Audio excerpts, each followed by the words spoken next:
Tous, on ne peut pas commencer sans citer la Gemara dans Masechet Ta'anit. Non. La Gemara dans Masechet Ta'anit dit la chose suivante. Celui qui ne vit pas avec le Tzibour, ne se réjouit pas avec le Tzibour, ou ne pleure pas avec le Tzibour, avec la communauté, alors, lo ire beyeshua Tzibour. Il ne verra pas, il ne connaîtra pas la libération, la sérénité et la paix que le Tzibour, que la collectivité d'Israël retrouvera. Même bien que ça, le Midrash dit, il y a 2 anges qui viendront l'attraper et le sortiront du klal. Or, tout notre but dans la Torah, c'est être le plus possible rattaché au klal d'Israël. Le Rambam, dans Ilchot Tshuva, au chapitre 3 et à l'Acha 11, et ce n'est pas par hasard que c'est au chapitre 3, et c'est sûrement pas par hasard que c'est à l'Acha 11. On avait parlé entre nous déjà du fameux chiffre 11. Il dit dans Ilchot Tshuva, les lois de la Tshuva, c'est le Shulchan Aruch de la Tshuva. Ok? Rambam Maïmonide, il y a 900 ans. Il dit si une personne fait toutes les mitzvot et ne fait aucune avéra, mais ne se réjouit pas dans les joies d'Israël ou ne pleure pas dans les tristesses d'Israël, en lo chelek le olam haba. Il n'a pas sa part au olam haba. C'est-à-dire qu'on a une personne que le seul lien qu'il y a entre lui avec Hachem, c'est lui et Dieu. Et il fait toutes les mitzvot et il ne fait aucune avéra. Mais il ne fait pas les mitzvot en tant qu'Israël, en tant qu'attachement au klal Israël. Ça ressemble à un soldat d'Israël qui pense qu'il est tout seul. Il n'est pas avec l'armée d'Israël, il n'est pas pour l'État d'Israël, il n'est pas pour le peuple d'Israël. Et il se pense soldat tout seul face à un ennemi. Alors cette personne n'est pas un soldat d'Israël. Même si extérieurement, il a des habits de soldat d'Israël, il a volé les habits de soldat d'Israël, il a une arme, mais c'est pas, il a volé cette arme, il n'a pas le droit d'avoir cette arme. C'est seules les personnes qui sont incluses dans la collectivité de l'armée d'Israël qui sont considérées comme telles. Et là, on est même au sujet des mitzvot, les Mekoubalim. Et on parle de Rabbi Shimon Bar Yochai. Lorsqu'ils vont écrire le fameux Leshem Yichud, l'intention qu'il faut avoir avant chaque mitzvah, ils écrivent Leshem Yichud, Kuchabrichu, Betrilou, Chimou, Beyachada, Yud, Shem, Yudke, Vavke, au nom de l'unité du nom divin, au nom de la Shrina, au nom de la présence divine, je viens faire cette mitzvah, Beshem Kol Israël, au nom de tout Israël. Et c'est en tant que tel, au nom de tout Israël, que nous faisons une mitzvah. C'est qui tout Israël? C'est tout Israël. Et par conséquent, lorsque l'âme Israël se trouve dans des souffrances, alors ça ne concerne pas seulement une communauté, ça ne concerne pas seulement quelques personnes, ça concerne tout l'âme Israël. Alors, Bezrat Hashem, Shinizke, les Geoula Shlema, les Yeshuot, les Nechamot, et que Amen. les Tsarotenu, et que, comme dit le Rav Kook, quand on a du Tsahar, ça ne doit pas tomber quand on a des souffrances, ça ne doit pas tomber Chazé Shalom dans le Yush, dans la Tzvut, dans la tristesse qui entraîne le désespoir. Et là, au contraire, une Tsahar, toute Tsahar ou toute Tsara, c'est la même lettre que Rotse. Ça doit éveiller le Ratzon, ça doit éveiller la volonté. La volonté de parfaire, de mieux faire, d'être encore plus des personnes rattachées à la vie, renforcer la vie et protéger dans בעזרת השם, שנזכה. הרב דקה, זה היה הלכות תשובה של הרמב"ם, פרק ג' הלכה, פרק ג'. הלכה י' פרק ג'. פרק ג', תודה. Vous avez compris pourquoi? Gimel, c'est quoi? C'est justement les avot. Shlosha avot. C'est pour s'en rappeler. Je ne sais pas si le Rambam il a pensé à ça. Mais les Shlosha avot, c'est quoi? C'est justement qu'on est les enfants à Banim chez la avot. Mais on est tous les Banim. Il n'y a pas une différence dans les enfants. Dans les Banim, il n'y a aucune différence. Banim atem lachem lokechem, c'est Rabbi Meir Balanes. Le 11, c'est parce que justement, c'est celui qui va sortir du 10, il se met en danger. Parce qu'il veut faire les mitzvot, mais aucun rapport avec le groupe du 10. Non, c'est pour ça qu'il a mis un 7 à la mais c'est fou, parce que si on pense le judaïsme ou la Torah ou Israël comme étant une religion, on ne voit pas le problème. Il fait la liste de toutes les 613 mitzvot, plus les 1,6 milliard de mitzvot de nos sages, ou des interdits de nos sages, alors il devrait avoir sa place au Olam Haba. C'est ça le problème, c'est que la Torah n'est pas une religion. La Torah, c'est une nation Torah. La Torah, elle a été donnée à une nation. et pas un homme. Et c'est tout le Kuzari, et ça vient du Bet Midrasho Shel Rabbi Yehuda Halevi Rabbeinu. Ça vient du Bet Midrash de Rabbi Yehuda Halevi, parce que tout le Kuzari veut exprimer ça. C'est pour ça qu'il parle d'un roi, parce qu'on parle d'une nation. Il parle à un roi. Razak, on était arrivé au fameux exemple du roi de Hodou, et on avait expliqué, et je vais lire maintenant la réponse que Rabbi Yehuda Halevi, que le Chaver, le rabbin, va donner après que, je rappelle en une phrase, en roi, on vient lui raconter que toute une nation se comporte, des citoyens, les citoyens d'Inde se comportent d'une manière exemplaire grâce à leur roi qui est exemplaire et qui a éduqué sa nation. Et par conséquent, tous les citoyens de cette nation se comportent d'une manière exemplaire, droite, etc. Et Rabbi Yehuda Halevi, le rabbin, demande au roi, est-ce que tu vois une obligation, tu te sens dans l'obligation de louer ce roi-là? Et il dit, le roi des Khazars, il dit non, peut-être que les citoyens, ce sont d'eux-mêmes qui se comportent bien, rien à voir avec le roi, et peut-être que le roi, soit il n'existe pas, soit ce n'est pas lui qui a influencé en bien ses citoyens, ou soit peut-être, oui, il y a un roi qui est bon, des citoyens, ils sont aussi bons, mais ce n'est pas grâce au roi. Troisième possibilité, il y a un roi qui est bon, et oui, il influençait en bien ses citoyens, et grâce au roi, ils se comportent bien. Donc, naît le doute, le safek. Qu'est-ce qu'il veut enseigner Rabbi Yehuda Halevi? Que lorsqu'on rapporte des réayot, réaya, c'est des preuves.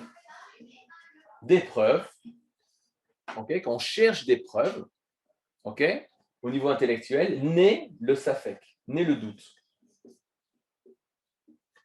Naît le doute. Et donc, par rapport à l'exemple du roi de Hodou, Melech Hodou, il est en plein doute. Peut-être que c'est en effet grâce au roi, qu'ils sont droits, etc. Ou peut-être pas. Quand est-ce que je pourrais savoir que ce roi est un grand roi? Uniquement lorsque je le rencontrerai. Ou on m'apporte, et c'est ce que dit le rabbin, on apporte des cadeaux du roi d'Inde qui vont te guérir, qui vont te permettre de gagner une guerre, etc. etc. Lorsqu'il aura vécu, lorsque j'aurai vécu une relation intime avec ce roi exceptionnel, alors là, je devrais le remercier. Mais avant, je ne connais pas son existence, je n'ai pas vécu sa grandeur, je n'ai pas rencontré sa bonté. Par conséquent, je ne peux pas savoir si c'est vrai ou pas. On est dans le safek. À quoi fait allusion le roi Rabbi Yehuda Halevi lorsqu'il pose la question du roi d'Inde? Qui représente le roi d'Inde? Forcément, Akadosh Borou, Melech Hodou, c'est Akadosh Borou. Hodou, l'Hashem Kitov. Qui sont les citoyens qui se comportent d'une manière droite, etc., et qui sont censés être influencés par le Melech Hodou? Alors accrochez-vous, c'est la nature. C'est toutes les forces de la nature, c'est le monde, l'harmonie qui se trouve dans le monde. Or, vous êtes avec moi? Or, d'après le roi des Khazars, si le monde est tellement bien organisé, forcément, il y a un créateur de ce monde. Le monde n'est pas venu par hasard. Vient le rabbin et lui dit, c'est faux ce que tu dis. Mais je ne peux pas te dire c'est faux parce que tout le temps, tu as cette pensée dans la tête. Donc, je vais sortir du cadre, je vais te parler de Hodou, d'un roi, de l'Inde, etc., etc. Et là, tu verras qu'au niveau intellectuel, tu ne peux pas prouver qu'un roi est bon s'il y a des citoyens qui sont bons. Non, je traduis ça. Ce n'est pas parce qu'il y a de l'harmonie, de la bonté dans la créature que forcément il y a un créateur qui pousse cette créature vers le bien et qui lui donne le bien, etc. La créature ou les créatures ne sont pas une preuve du créateur. Alors, de quelle manière je vais pouvoir avoir une preuve? Seulement si j'ai une rencontre ou un dévoilement de ce créateur. C'est ce qu'on appelle, contrairement au Sechel, c'est ça tout notre sujet là maintenant, et c'est le cœur du Kuzari. Contrairement au Sechel, à la spéculation intellectuelle, on parle de Itgalut. C'est quoi Itgalut? De dévoilement. Pas développement, c'est ça. Dévoilement. Et c'est exactement ce que Akadosh Baruch Hu, ou ce que Moshe répète les paroles de Akadosh Baruch Hu, ou même Akadosh Baruch Hu lui-même. Et là, on raconte l'histoire. Lorsqu'on va sortir d'Égypte, on est le 15 Nissan 2448. On est au matin. On sort lors du lever du soleil, vers 5h13 du matin en Égypte. On est le 15 Nissan 2448. Ça a l'air très important de savoir ça. 15 Nissan 2448. On quitte l'Égypte. Si tu poses la question aux Bnei Israël, aux papas, aux mamans, aux grands-parents, aux petits-enfants, etc., qui nous a fait sortir d'Égypte? Qui nous a fait sortir d'Égypte? C'est un miracle. Mais qui? Qui était l'auteur de ce miracle? La réponse qui va être donnée par tous, tout le monde va penser d'une manière différente. Certains diront, celui qui nous a fait sortir d'Égypte, c'est marqué même dans la Torah, Vahi Beshalach Pharaon. Celui qui nous a fait sortir d'Égypte, c'est Pharaon. Parce que tant que Pharaon nous a pas dit partez, partez, alors on n'est pas sorti. Donc celui qui nous a fait sortir d'Égypte, qui a voulu nous faire sortir d'Égypte, c'est Pharaon, sinon il aurait pu nous garder. Tiens, David. Arabe, il nous a autorisé à sortir d'Égypte, mais ce n'est pas lui qui a fait la sortie d'Égypte. Non, il n'a pas fait la sortie d'Égypte, il nous a dit partez. C'est lui qui nous a permis de partir. On peut dire étant donné qu'il nous laisse partir, ben, on est parti. Oui, on est parti. Il nous donne la paix. Il ne voulait pas, on n'est pas parti. Regardez là, dans la paracha de Béchalach, Vaï Béchalach Moshe. Non, c'est pas marqué. Ce fut lorsqu'il nous a renvoyé Moshe. Non. Hachem, non. Vaï Béchalach Paro. Tant que Paro ne nous dit pas partez, on ne part pas. D'accord? Maintenant, il va nous dire, il y a un problème, c'est qu'il va nous dire partir la nuit. Nous, on ne part pas comme des voleurs, on part le matin. Ça veut dire. Mais malgré tout, on attend l'accord de Pharaon. Metsuya. Il y en a qui vont dire, qui nous a fait sortir d'Égypte? Eh bien, c'est Moshe. Moshe, c'est lui, l'homme politique, le dirigeant, qui est allé rencontrer Pharaon pour faire tout ce qu'il a fait. Ils ont fait des miracles, etc. Même si nous, on ne les a pas vus. Rappelez-vous, c'est une base. Nous n'avons pas vu les makotes. Nous avons seulement entendu les plaies. On n'était pas là-bas. Un des rachis extraordinaires qui emmène le Midrash, qui dit que justement, même dans Makat Rocher, dans la plaie de l'obscurité, nous, Aya Or de Moshe Votam, il y avait de la lumière dans l'endroit où ils habitaient. Si on n'a pas vu, nous, le Rocher, tu voyais en face de toi des Égyptiens qui disaient, mais c'est l'obscurité. Et nous, on ne comprenait pas pourquoi c'était l'obscurité. C'est exactement ce qui s'est passé lors de la guerre des 6 jours. Lors de la guerre des 6 jours, lorsqu'on a retrouvé dans le désert les chaussures des soldats égyptiens laissées par terre tomber, des jeeps, des tanks, des armes. Et on le demande, mais qu'est-ce qui s'est passé? Pourquoi vous êtes partis? Elle dit, on a vu Djibril, on a vu l'ange Gabriel. Il était avec vous. On a eu peur, on est parti. Mais nous, on n'a rien vu. Jusqu'à aujourd'hui, l'État d'Israël ne reconnaît pas ces choses-là. Or, c'était fait des chaussures. C'était un fait qui s'est déjà passé. On a lu dans Tazria Metzora, la Haftara de Metzora, qui parle justement que l'armée d'Aram de Syrie part et laisse le camp entier avec la nourriture, avec les habits, avec les chaussures, avec l'argent, avec l'or. Ils laissent tout. Ça s'est déjà passé il y a plus de 3000 ans. Et ça s'est repassé il y a la guerre en 1967. Pourquoi? Parce qu'ils ont vu des choses que nous, on n'a pas vues. Quand tu demandes à un Israélien qui c'est qui a gagné la guerre des 6 jours, c'est Tsahal. Quand tu demandes à un Arabe, un Égyptien, un Syrien, qui c'est qui a gagné la guerre des 6 jours, c'est Ibrahim. C'est l'ange. On a vu Abraham avec nous, on a vu Djibril, Gabriel. Comment c'est possible? On n'a pas la même vue. Mais c'est exactement ce qui s'est passé en Égypte, Kaniré. Que nous, on n'a pas vu ce qu'eux ont vu. Donc, c'est Moshe. La troisième catégorie de personnes qui auraient pu dire qui nous a fait sortir d'Égypte, c'est la force d'une nation. Aouma. La force d'une nation de devenir nation, c'est ça qui nous a fait sortir d'Égypte. Et il y en a d'autres, les plus tzadikim, ils vont dire, c'est Akadosh Bourou, Eloké Abraham, Eloké Yitzhak, Eloké Yaakov, le Dieu d'Abraham, d'Israël et de Yaakov, qui nous a fait sortir d'Égypte. C'est lui qui nous a fait sortir d'Égypte. Comme nous, on va dire, c'est lui qui nous a fait gagner la guerre des 6 jours. On est bientôt Yom Yerushalayim. C'est lui qui nous a fait gagner la guerre des 6 jours. Hazak. Maintenant, qui... אנחנו אומרים הרב, לא המלאך ולא השרף, אלא אני בעצמי, אני בא. C'est pour Makat Bechorot, oui. או מכת בכורות. Maintenant, regardez. Regardez qu'est-ce que dit Akadosh Baruch Hu lui-même. Bon, c'est une chose très, très, très, très connue, mais je vous montrerai dans le Kuzari comment ça se passe. Attendez. Oula. D'accord. Hein. Attendez 2 secondes.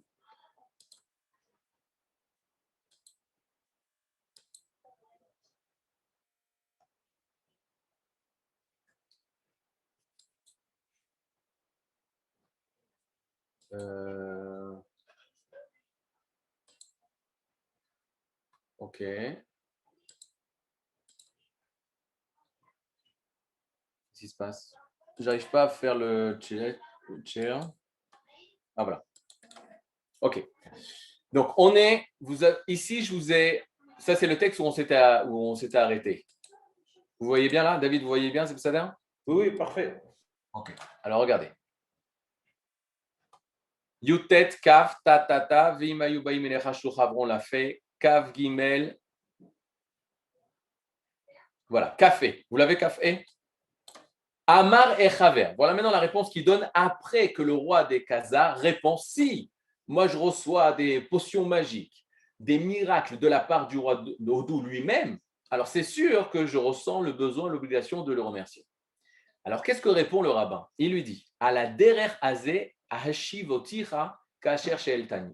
Il dit c'est exactement ce que je t'ai répondu. Tu te rappelles quand tu m'as demandé quelle est ma émouna et je t'ai répondu Maïmouna, c'est dans le Dieu d'Israël, le Dieu d'Abraham, Yitzhak et Yaakov, qui nous a fait sortir d'Égypte, qui nous a donné la Torah, etc., etc. Mais c'est exactement la réponse que je t'ai donnée, la même réponse que toi, tu m'as donnée. Qu'est-ce que toi, tu m'as donné, roi des Khazars? Tu m'as dit, tant que je n'ai pas une relation intime, personnelle avec le roi, je ne peux pas avoir de la émouna envers ce roi. Mais la même chose, je ne peux te parler que du roi avec lequel, ou du Dieu avec lequel nous avons eu un rapport. Et il dit, Vechen patar Moshe, et ainsi Moshe a commencé, les daber imparo, de parler avec Pharaon, Kesha Amarlo, lorsqu'il lui a dit, en effet, la première fois où Moshe rencontre Pharaon, il lui dit, Eloé aivrim shelachani elecha. C'est le Dieu des Hébreux qui m'a envoyé vers toi. Pourquoi il a dit le Dieu des Hébreux? Pourquoi n'a-t-il pas dit le créateur du monde? Alors que c'est vrai, bonne nouvelle d'aujourd'hui, c'est que le Dieu des Hébreux, c'est aussi celui qui a créé le monde. Pourquoi il n'a pas dit c'est le créateur du monde qui m'a envoyé? Parce que le créateur du monde, c'est impersonnel.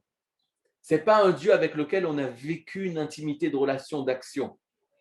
Et là, regardez qu'est-ce qu'il dit. Retsonolomar, c'est-à-dire Eloé Avraham, Israël et Yaakov, c'est le Dieu d'Abraham, Israël et Yaakov. Mipne Shaya Avraham, Mefursam et Tsalaumot, parce que tout le monde connaissait Abraham.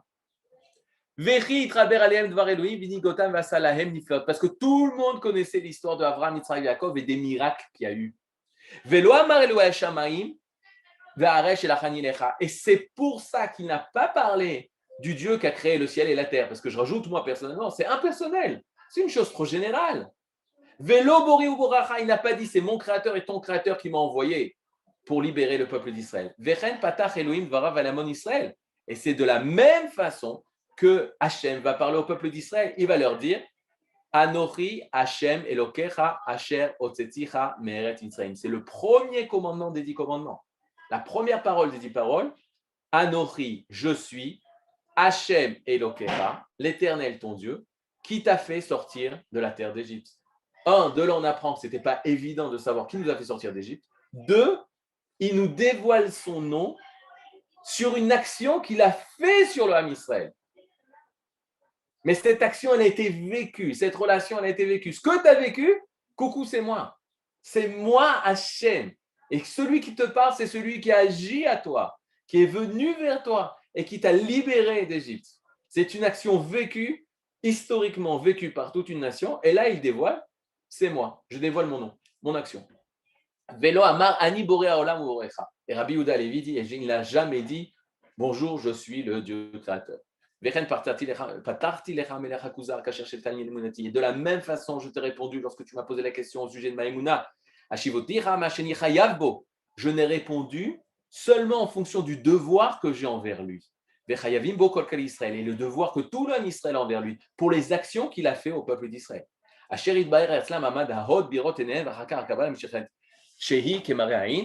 Et tout ce qui s'est passé à leurs yeux, que le Ham Israël a vu, sachez qu'au niveau des sens, la vue, c'est la chose qui se rapproche le plus de la Emouna, à Re'ia, la vue. Et ensuite, ça s'est transmis par Kabbalah. Bon, Kabbalah, je n'explique pas pour l'instant ce que ça veut dire, parce qu'il y a une mauvaise compréhension du Kuzar à ce niveau-là, mais c'est des choses qui ont été vécues par une nation. Je coupe parce que j'ai besoin de beaucoup de questions. Imaginez-vous une situation très simple. Vous voulez sauver les Juifs des États-Unis. Ça va? Vous vous présentez, vous êtes envoyé pour sauver les Juifs de France. Les Juifs de France, sauver c'est quoi? Les ramener vers la terre des enfants d'Israël, parce qu'il n'y a rien de plus naturel qu'un Judée, qu'un Juden, un Judéen en Judée. C'est-à-dire, il n'y a rien de plus naturel qu'un Juden, qu'un Juif, c'est un Judéen. Jusqu'à la Révolution française, les Juifs en France, ils s'appelaient les exilés de Judée. C'est-à-dire, c'est rien de plus naturel que des Judéens soient en Judée. Donc, tu veux ramener tous les Judéens en Judée. Tu te présentes devant les autorités françaises. Tu dis, bonjour, je m'appelle Shimon Cohen, je suis emmené par le Dieu créateur pour ramener les Juifs dans leur pays.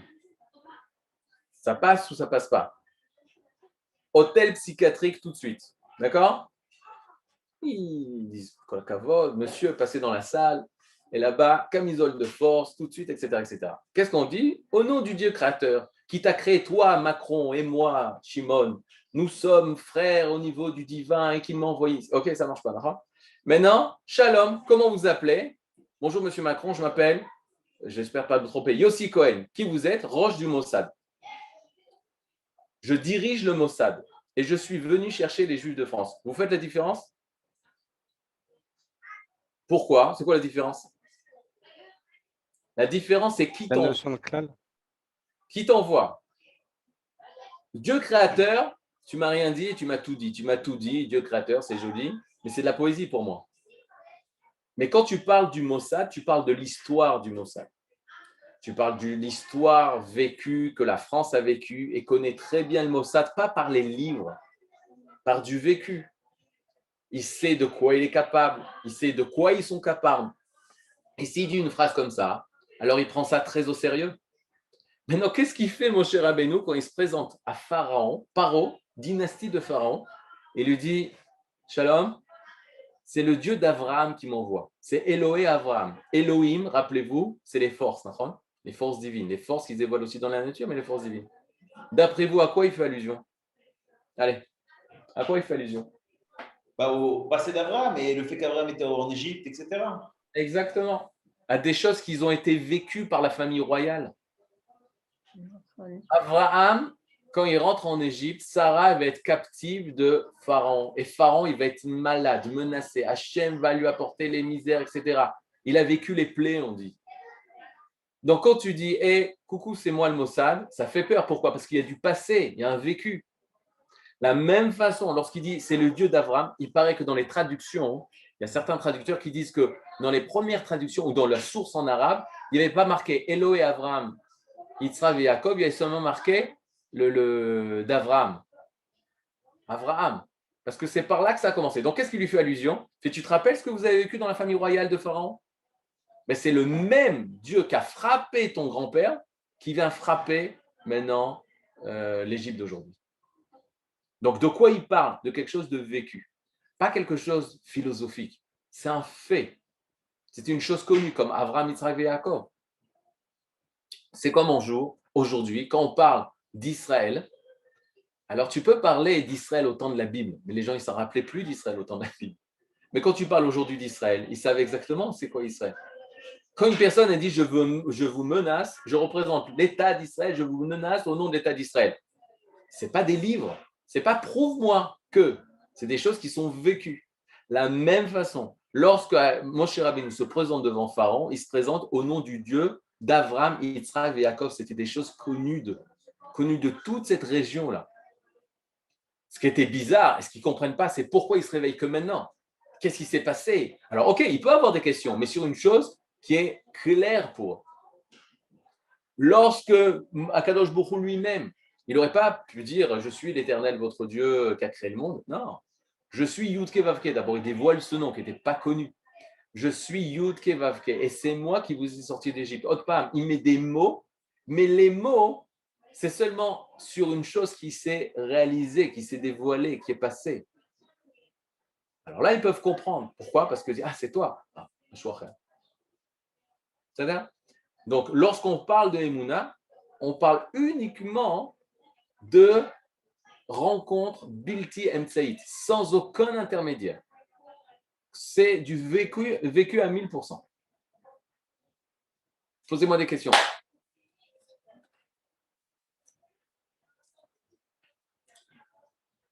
comment ça se fait qu'il parle au roi des Khazars au nom d'Abraham, Yitzhak et Yaakov?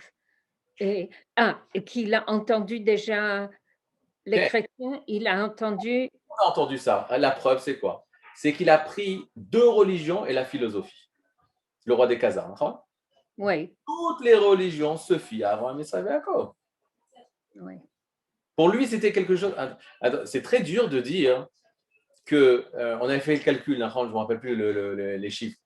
Mais si tu prends tous les chrétiens et tu prends tous les musulmans, vous vous rendez compte le nombre de croyants qu'il y a dans ce monde? C'est énorme. Énorme. Et tout se réfère à qui? À Israël. C'est-à-dire que Abraham, Israël et Jacob, c'est des choses qui sont dans le monde entier. Ils sont perçus comme quelque chose de, pas d'imaginaire, quelque chose qui a existé, qui est véhiculé. C'est comme Charlemagne, Bonaparte, etc. C'était des choses qui ont existé. Et que c'est pas shoot, et que c'est simple pour eux. Donc il peut parler au roi des Khazars en lui disant École Abraham et Yitzhak et Jacob, le Dieu d'Abraham, Yitzhak et Jacob. Mais qu'est-ce qu'il lui dit? Il lui dit, et c'est pour ça que le roi des Khazars il comprend pas, il dit mais ça concerne que ta famille. Ça ne concerne que ta famille alors. Il lui dit oui, parce que je peux te parler seulement de ce que j'ai vécu dans ma famille. C'est ça la relation intime que je vis avec Kadosh Baruch Hu. Et tout de suite après, il va dire alors, les mitzvot, ça concerne que vous. Nahon, et il y avait de place aux mitzvot seulement lors de l'apparition du peuple. Après sa naissance, en sortant d'Égypte. C'est-à-dire quoi d'autre? Soit c'est trop simple, soit c'est trop. Ne Non, pas. les choses simples, il faut qu'elles soient répétées. Maintenant, regardez, on va voir dans plusieurs. Si vous avez le livre du Kuzari, pas si vous aviez, ceux qui ont le livre, ils peuvent marquer plusieurs. J'ai rassemblé ici plusieurs mécorotes de Rabbi Yehuda Levi. Je ne pense pas que dans ce Gilgul-là, on arrivera jusqu'au Mahamar Revi, jusqu'au 4e discours. Il y a 5 discours. Dans le Mahamar Revi, il dit des choses très claires par rapport justement au sujet de Idgalut. Le sujet, c'est Idgalut, le dévoilement, contrairement à la spéculation intellectuelle. Maintenant, bien entendu, on ne vient pas mettre le Sechel de côté, mais en deuxième position. C'est-à-dire, on met le Sechel en deuxième position. Bien sûr qu'il faut apprendre, bien sûr qu'il faut comprendre. Mais d'abord, il y a le dévoilement de la chose. Deuxième étape, comprendre cette chose, c'est avec le Sechel. Mais le dévoilement de la chose, c'est vivre la chose, expérimenter la chose, c'est la Emouna. Alors, regardez, au 4e discours. Au 4e discours, le Chaver, donc Rabbi Yehuda Levi, dit Aval ronzim elav, beremiza nevuit ou bereya aruchanit. Alors, on y va. Les mots qui s'accordent avec Emouna, c'est nevoa, prophétie, Re'ia, vision.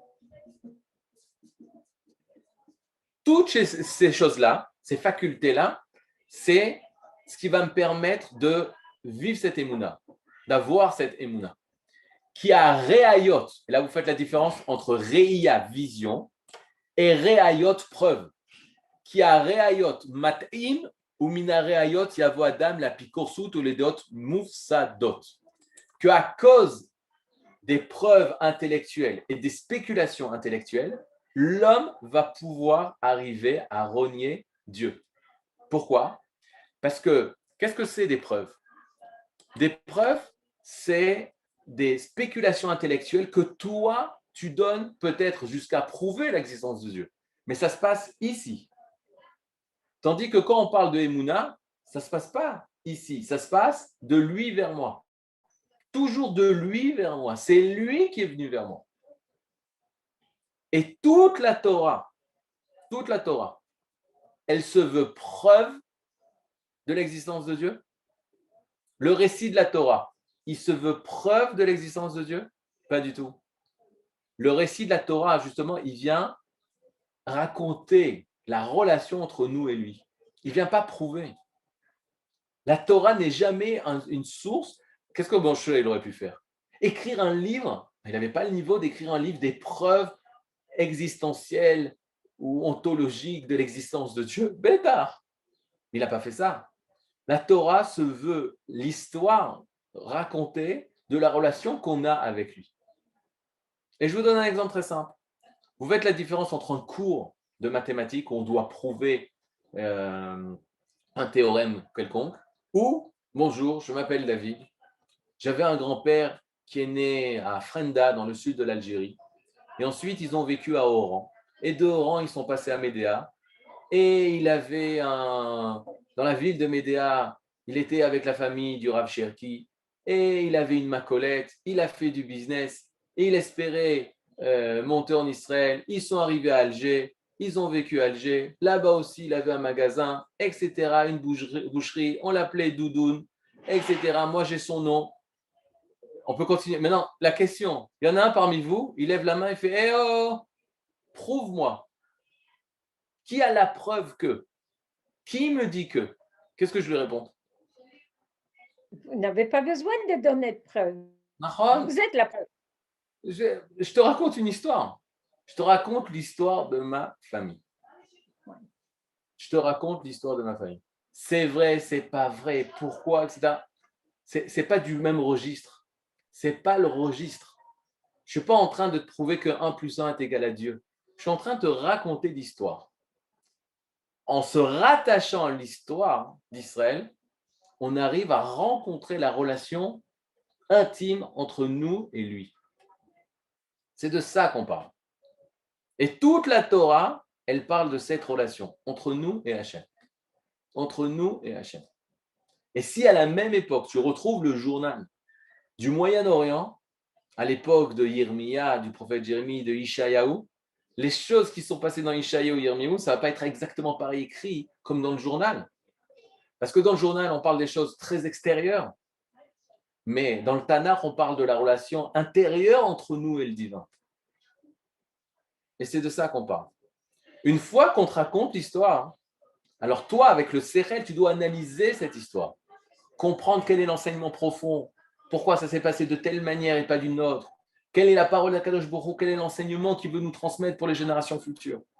Mais c'est quelque chose qui est sur une base de dévoilement, de vécu. C'est de lui vers nous, jamais de nous vers lui. Rappelez-vous, le safek, le doute, la avodazara, l'idolâtrie, les religions, la philosophie, c'est de nous vers lui. Nous, on essaye de penser lui. Or, la Joconde ne peut pas penser Leonardo. Elle ne peut pas penser, elle peut faire tous les efforts du monde, c'est jamais de elle vers lui. C'est lui qui a fait elle. C'est tout le temps lui qui vient vers elle. Alors ça, c'est autre chose. Donc le kivun, la direction, c'est toujours de lui vers nous. Du haut vers le bas ou de l'intérieur vers l'extérieur. Donc qu'est-ce qu'il dit Rabbi Yehuda Levi au Mahamar Revi, au 4e discours? Il dit donc Apikorsut et les dot moussadot, Verima evi amashtim, les morts, bishte, sibot, kdumot, et les areayot. Maintenant, qu'est-ce qu'il dit? Il dit les philosophes, ils sont arrivés à cette conclusion que le monde a toujours existé. C'est-à-dire, il dit c'est pourquoi? Pourquoi ils sont arrivés à ça? C'est pas parce qu'ils ont vécu, expérimenté. C'est leur logique, d'après leur logique. Mais c'est rabaisser les causes de ce monde à quelque chose de très bas, c'est-à-dire la spéculation humaine, qui s'avérera peut-être plus tard fausse. וכן אנשי הקדמות, מה הביאם לאמור בקדמות הגדל, שהוא סיבה עצמו וסיבת זולתו אל האריות. וכן עובדי השמש ועובדי האש, האריות הביאו אותם אל זה. C'est-à-dire que même les idolâtres ou les philosophes, ça commence de eux vers Hachem, par des preuves, par des spéculations, par des calculs, etc. Ah, darke areayot nechleku, même medudaktok atachlit ou même mekutsarot. Il y a toutes sortes de preuves. Il y a des preuves qui vont être vérifiées, il y en a des preuves qui sont précises, mais il y a des preuves qui restent dans le doute.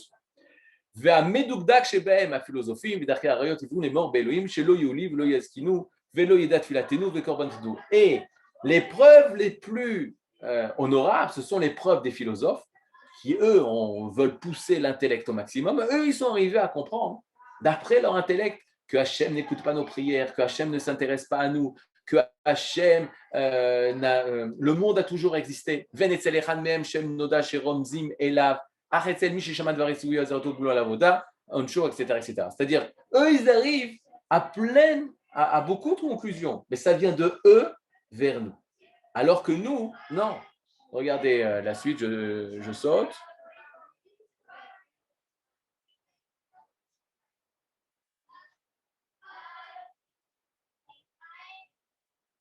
Utrilatam, vous l'avez là?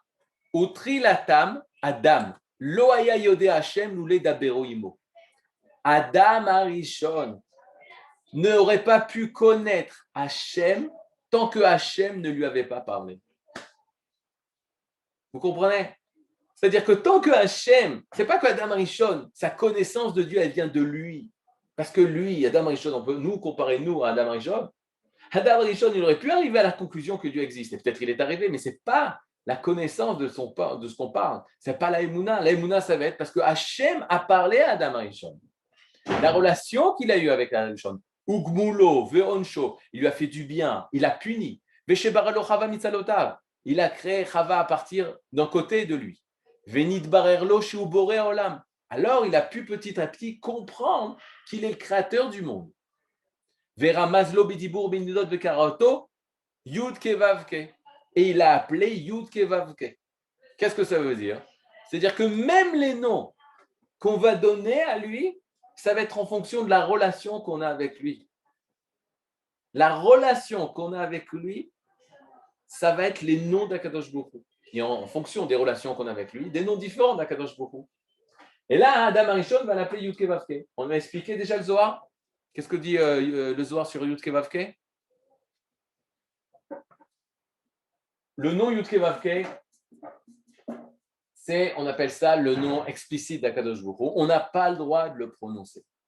On avait expliqué qu'au niveau de l'ivrite, au niveau du sens simple, ça vient du verbe lehavot, qui veut dire donner l'existence. Donner l'existence, lehavot. Au futur, on dit ha-have, je donnerai l'existence. Te-have, tu donneras l'existence. Yud-ke-vav-ke, il donnera et ne cessera de donner l'existence. Donc, au niveau du sens simple du tétragramme, Yud-ke-vav-ke, ça veut dire il ne cesse de donner l'existence. Ou mehavekol, il donne la havaya, le fameux mot, havaya, havaya, l'existence, à tous les existants. Tous les existants existent de son existence. Lui n'existe pas. Lui ne vit pas de l'existence. Lui ne vit pas d'existence, mais il donne l'existence. Le nom que je vais donner à cette source-là inconnue, qui est la source de notre existence, on va lui donner Yud Kevavke. Pourquoi? Parce que c'est la relation que j'ai avec cette chose qui est infinie. Le Zohar nous donne un secret. Il nous dit, même les lettres, elles ont une signification. Les lettres, Ken. Même les formes des lettres, elles ont une signification. Elle dit, ce nom est tellement profond que même les lettres, la forme des lettres a sa signification. Et le Zohar nous dévoile. Et vous allez voir que vous allez comprendre le Zohar, parce que le Zohar, il nous dévoile, mais il nous cache en même temps. Il nous dit, quelle est la première lettre? C'est un Yud. Quelle est la deuxième lettre? C'est un He. Quelle est la troisième lettre? C'est un Vav et un He. Quel est le secret de ces lettres? Le Zohar nous dit, le Vav, c'est un bras tendu. J'espère qu'il n'y a pas des peintres parmi vous. Ne vous moquez pas de mon dessin. Vav, c'est un bras. C'est un bras qui est tendu. C'est en fait le bras de la personne, du riche qui veut faire du chesed, qui veut faire une bonté. Qu'est-ce qu'il va faire? Il va prendre sa main. La main, c'est le He. En effet, le He dans la Torah, ça s'écrit Dalet et Yud. Ça rappelle les quatre Dalet, c'est les 4 doigts et le pouce. Et le He, c'est les 5 doigts de la main. C'est la main et le bras. Donc, Vav, c'est le bras. He, c'est la main. C'est la main du riche qui se tend vers le pauvre. Et le pauvre, lui, il attend du riche de recevoir quelque chose. Et lui aussi, il ouvre sa main. Donc, c'est le deuxième He. L'ouverture de la main du pauvre.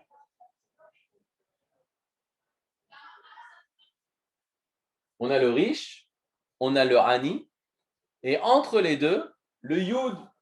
C'est quoi le Yud? Le Zohar nous dit, c'est la pièce que le riche donne au pauvre pour qu'il puisse vivre. Donc, même le nom Yud Kevavke représente le chesed, représente la bonté, représente la miséricorde, représente le fait de donner et d'apporter à autrui. Et c'est pour ça que le Rabbi Chaim de Vologine dira la plus grande chose de ce monde, c'est faire du bien à quelqu'un.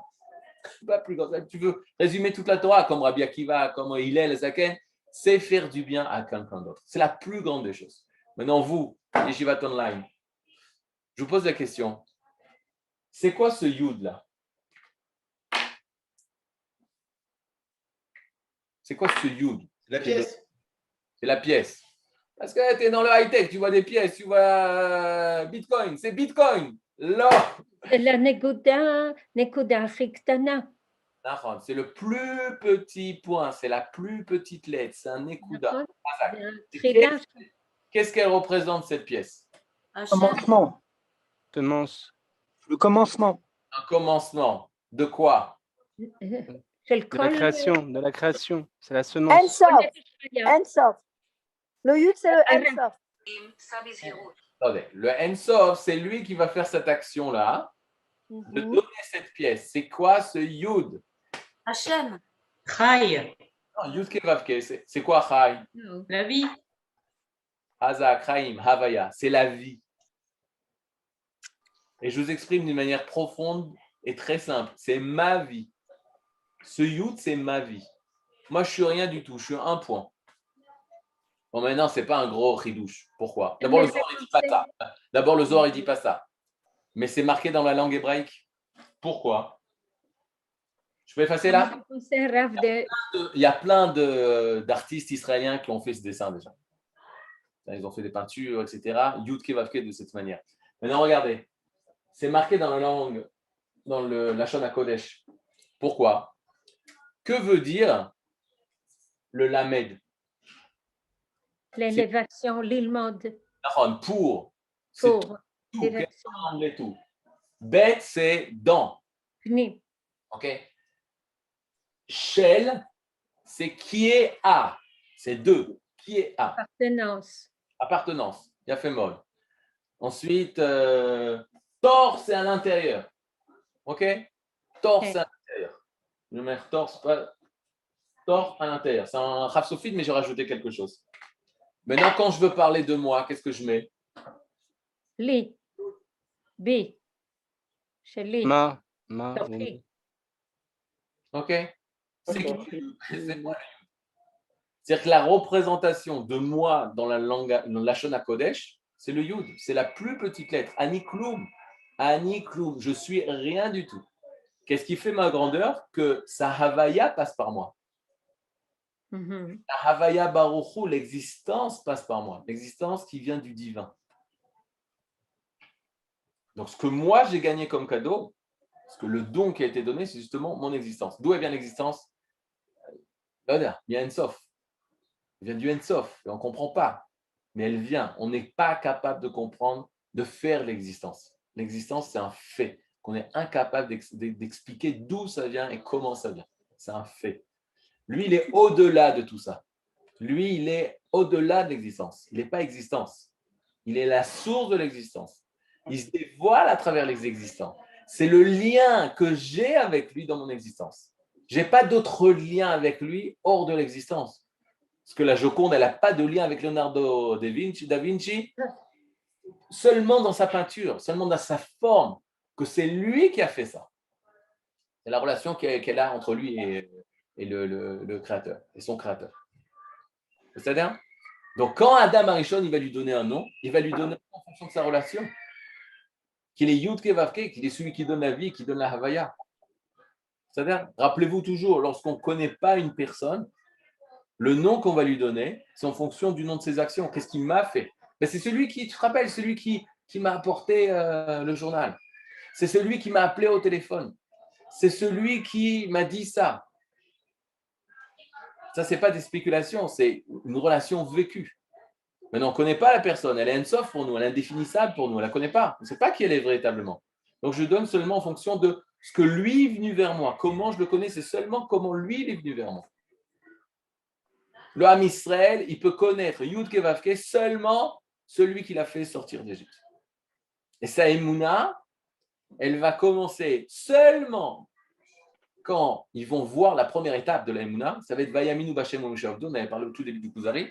Quand ils vont voir que l'Égypte est morte sur les rives de la mer des Joncs, là, ils vont avoir une Emouna que, waouh! Je vais arrêter tout le monde, ça me fatigue Le d'écouter. bien et le mal. Le bien et le mal. Le bien gagne. Attends, j'arrête, ça me fatigue d'écouter aussi. Ça me... Maintenant, regardez. On continue le texte. Et donc, Adam Rishon, il lui a donné le nom parce qu'il s'est dévoilé à lui. Velou les Ayanisha al Shem Elohim. Sinon, on aurait parlé seulement du nom de Elohim, des forces. Shem Idbarer Maou. Il n'aurait pas été clair qui est-il. Imu Echad, Oyoter Echad, peut-être il est un, peut-être il est plus qu'un, parce qu'on parle de force, il y a beaucoup de force, peut-être il y a plusieurs sources aux forces. Imu Yodea Chalakim Lo. Vachakar Kain Vevel Yidaou Achar Shekiblou Miaviem. Et Cain et Evel, ils l'ont connu aussi parce que leur père leur a appris Beria Nevuit, mais aussi ils ont une Ria Nevuit, une vision prophétique. C'est parce que Hachem est venu vers eux. Alors on sait qu'il est venu à Caïn, mais Kanirek aussi il est venu à Hevel. Vacharken Noach. Noach, à partir de quel moment il peut parler d'Akadosh Baruch Hu dans une pleine certitude? C'est quand justement lui aussi Akadosh Baruch Hu il vient lui parler. Il va faire Noach un acte qui est complètement fou. Il va créer, il va construire une arche et ça va durer des centaines d'années. D'où il a cette émouna? Parce qu'il a une rencontre. Il a une rencontre sans intermédiaire avec la source. Et ça l'a rempli de conviction au-delà de l'intellect.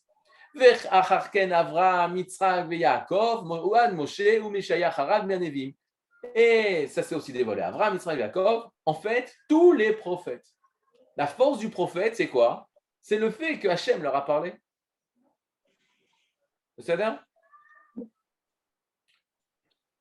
Et regardez, qu'est-ce qu'il va dire? Vekashir she'alo ve'amar. Et vous vous rappelez le passage où Moshe Rabbeinu, après que Akadosh Baruch Hu dit à Moshe que c'est lui qui doit sortir les enfants d'Israël, d'Égypte, etc., il va leur dire Ve'amruli mashmo. Ve'amruli mashmo. Et ils me diront, mais quel est son nom? C'est-à-dire que même le peuple d'Israël, il ne connaissait pas le nom, à part de Avraham, Yitzhak et Yaakov, le Dieu d'Avraham, Yitzhak et Yaakov, mais ça ne leur suffit pas. Mais qui c'est lui? Qui est ce Dieu? Qu'est-ce qu'il leur a dit? Anaou les morts, Malaem, les Vakesh, Machelo, Yochlu, Lasigo. Il leur a répondu, mais ils ne vont pas comprendre mon nom. Domé les Machama Ramanar, ce qui ressemble à l'ange qui a dit à Yaakov, à Vinou, lorsqu'il s'est battu contre l'ange, qui voulait savoir son nom. La Mazetisha Lishmi, vous peli. L'ange, il lui dit à Yaakov, mais pourquoi tu me demandes mon nom? Tu ne comprendras pas. Ach Emor Lahem, mais qu'est-ce qu'il leur a dit Hachem? Heye. Asher Heye, Vatam Insa Sherimtsa Lahem Be'el Shevakshuni. Qu'est-ce qu'il dit Hachem? Qu'est-ce qu'il dit Hachem? Dis-leur que je suis Heye Asher Heye. Je serai celui que je serai. C'est-à-dire, qu'est-ce que ça veut dire? Je serai avec vous. Je suis celui qui est avec vous. Je suis celui qui vous accompagne. Heye Asher Heye. Pas de spéculation, pas des dieux dans des livres, pas des dieux parce que forcément il existe. Et là, c'est la présence qui est avec nous. Maintenant, regardez. Avraham Avinu, il s'appelle Avraham à Ivry. Avraham Avinu, il s'appelle Avraham à Ivry. Ivry, ça veut dire quoi? Mais Everley, Ok, l'hébreu. hébreu. C'est l'hébreu Ivry. Ça vient de quel mot? Ça vient de Aéver. En Nachon. Mais vers la Yarden, mieux vers. Nachon, mais Ever. Maintenant, Ever, c'est quoi? Le Midrash, il dit, bon, d'abord, Shem ve'Ever. Shem, c'était le fils, Sem, c'était le fils de Noach. Ever, c'est le descendant de Shem. Ever, c'est le premier hébreu. Et on est les descendants de Ever. On n'est pas seulement des Sémites, on est des Hébreux. Ça marche? Maintenant, pourquoi on a gardé ce nom? Qu'est-ce qui est spécial dans ce nom? Avraham Avinu, lors de la Akedat Yitzhak, il va exprimer au monde entier ce que c'est la Emouna. Si la Emouna, c'est une compréhension intellectuelle de l'existence du divin, ou une compréhension intellectuelle humaine des lois et de la logique divine, alors oui, le philosophe aurait raison. Et on aurait un problème, parce que peut-être plusieurs personnes ont des intellects différents, des conclusions différentes. On arrivera à un safek, à un doute. Mais Avraham Avinu s'élève au-dessus de tous les doutes. De tous les doutes. Et qu'est-ce qui va se passer? Regardez qu'est-ce qui est marqué dans le Kuzar lui-même. C'est un des premiers, Rabbi Yehuda Halevi, de ramener ce texte-là. Regardez. Il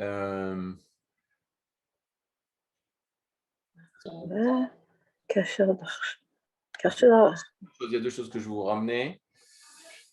Je vois que c'est la fin. Non.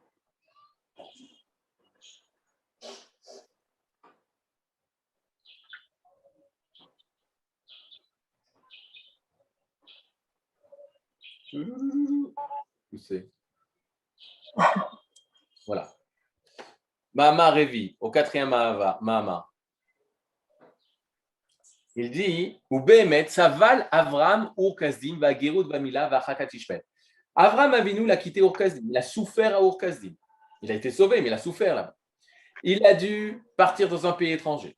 Il a dû monter en Eretz Israël, et c'était un pays étranger, quitter sa famille, quitter le pays natal, etc. Il a dû faire la Brit Mila. D'accord? Il va faire la Brit Mila à 99 ans. Vers Chakat Ishmael, il ne veut pas repousser Ishmael, mais il doit repousser Ishmael. Vakedat Yitzhak, lishrot oto. Et il doit faire le sacrifice de Yitzhak et de faire la shrita à Yitzhak. Pourquoi? Kira mina inyan Elohim mashera'a. Parce qu'il a reçu un message prophétique. Et ça, c'est au-dessus du Sechel. Tout son Sechel, toute sa compréhension intellectuelle, elle était en désaccord total avec le message prophétique. Mais le message prophétique était tellement fort pour lui qu'il a décidé de faire ce qu'il a fait. Pour les personnes qui sont parmi nous et qui sont montées en Eretz Israël, ce que vous avez fait, c'est Neged à Sechel. C'est contre l'intellect. C'est totalement contre l'intellect. Pourquoi? Parce que c'est pas logique de quitter un pays, de quitter là où sauf, il y a un peu de calme, on a pu s'installer, on a pu construire quelque chose, tout détruire et tout recommencer à zéro. C'est même immoral pour les enfants.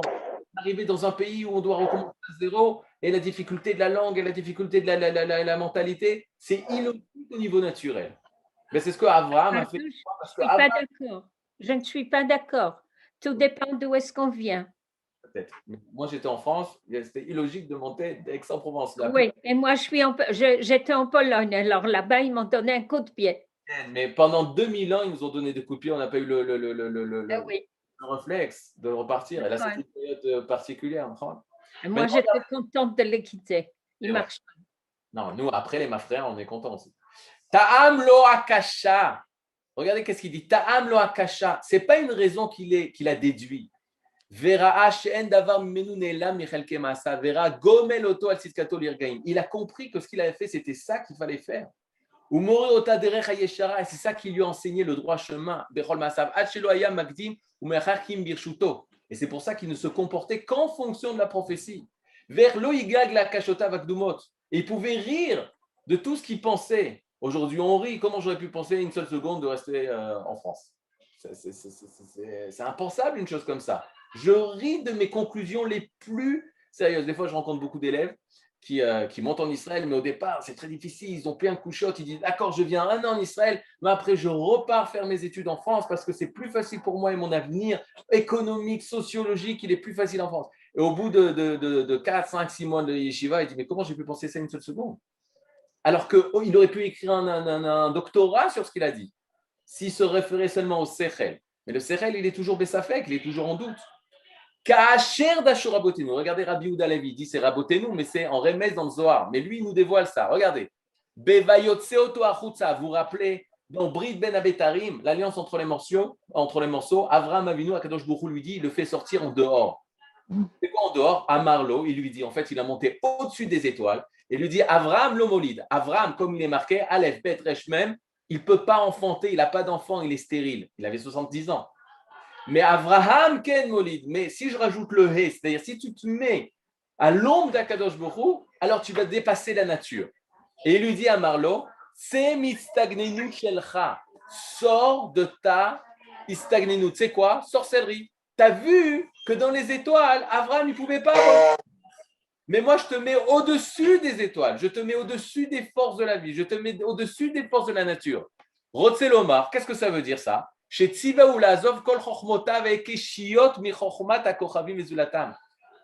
lui demande sort de toute cette sagesse logique, de la sagesse, de l'influence des astres et des étoiles. Et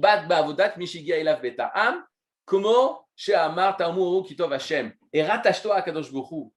Sors, écoutez cette phrase, sors de ce monde de la nature. Comment on dit celui qui est sorti des cadres étroits de cette nature, Ever. Ever. On est Me'ever. Que tu le veuilles ou pas, le Ham Israël, il est Me'ever. Il est au-delà. Tu vois le monde entier et le Ham Israël, il est Me'ever. Quand tu vois des périodes tristes, comme la tragédie, horreur de ce monde, comme vous l'avez cité, que l'homme, qu'est-ce qu'il est capable de faire? C'est parce que justement, il ne peut pas supporter une créature qui met Ever. Dans un monde de recherche, dans un monde d'obscurité, on a la lumière gêne. C'est Me'ever. Ça, c'est le Ham Israël qui est Me'ever. À chaque fois, celui qui peut retrouver peut-être Michael, Shalom, Michael, Nishma. Peut-être tu peux me retrouver cette photo. La photo du cortège funéraire de Churchill. C'est passé un Shabbat. Et c'était à l'époque où Menachem Begin, il était Rosh Hamemshala. Et la délégation israélienne devait se rendre. Il y a toutes les nations du monde qui sont rendues Aux funérailles. Funérailles de Churchill. Mais c'était le Shabbat. Maintenant, le Shabbat, on ne prend pas la voiture le Shabbat. Mais d'un autre côté, on était obligé d'aller. C'était une photo extraordinairement actuelle et du passé depuis Abraham Avinu. Tu vois tout le cortège des voitures, les unes derrière les autres, donc de toutes les Umot Haolam, les nations du monde, Esav, Bavel, Paras, Madai, Yavan, Edom, toutes les nations. Et tu vois la délégation israélienne, Menachem Begin, marcher à pied. Marcher à pied. Et tu dis, Mazé, c'est quoi ça? Zé Avraham Avinu à Ivry, mais Ever. On est dans ce monde, mais on n'appartient pas à ce monde. Zé à Ivry, c'est le fait qu'on soit passé de l'autre côté de l'écran. Maintenant, il y a des personnes qui veulent nous voir passer de l'autre côté de l'écran. Mais la bonne nouvelle, c'est que on est passé de l'autre côté de l'écran, mais on est revenu pour éclairer la partie obscure. Ça, c'est le travail du Ham Israël. Yachar El. Directement en rapport direct avec elle. C'est notre tafkid. Mizrat Hashem, Natzliach, Be'oz ou Begvura, avec la force d'emmener hors la goïm, d'emmener la lumière à toutes les nations. Chez l'anneau, Shavua Tov, Nishma, Besorot Tovot, et Kol Israël. Amen. Toda Rabba. Shalom, Rabbi Yoel. Shalom, shalom.